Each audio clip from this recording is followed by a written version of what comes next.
As you know, one of the most famous little quotes of the past few years was put out by young Greta Thunberg, who, of course, led us all to a brighter future when it came to climate change, with such a positive way of, rallying the troops.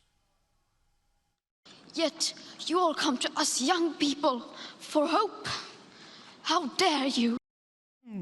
Of course, that inspired school kids around the world to take time off from learning that otherwise lockdowns would deny them the chance to be able to go to protest that the world is not doing enough when it comes to climate change. Some of these rallies have been so powerful that you can't even hear what the people are saying when they are telling us what they are specifically angry about. This was from Melbourne. Because the government's not taking sufficient action to save our future. I think it's not even good right now, and at the rate we're going, it's going to get so much worse. Because right now we don't have a future, and we really want to change that. Now, of course, these are not just exclusive to places like Australia. In New Zealand, they have had such protests. They've marched in Wellington, they've marched in Auckland, you name it. There has been this youth movement. Now, this may surprise you, but I'm like one of many, many people who desperately want to know what the school kids say is the way to run the world. So I'm always paying attention to Facebook pages like School Strike for Climate Auckland.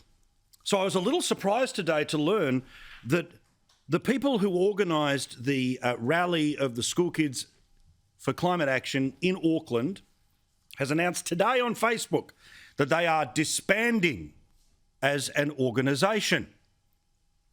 Why? Because Indigenous peoples, people of colour, black people, are disproportionately affected by climate change. So the fight for climate change should be led by their voices and needs, not white fellas. They are disbanding because since 2019, this group has been racist and a white-dominated space. Yeah, literally. The kids who are so woke that they take time off school are now disbanding. The plans to take more time off school to protest for greater climate action. Why? Because at its heart, if it is white people who are saying anything, that's racist. We continue, because now there's an apology. We also apologise for the further trauma caused by our slow action to take responsibility. We recognise that this apology can never be enough to make up for our actions on top of years of systemic... Oh, I just can't. It's garbage. Anyway, they have decided that they are out, that they are no longer, and their disbandment is well overdue. So on the behalf of the rest of the world, can I just say to the School Strikes for Climate group in Auckland, we agree. Goodbye.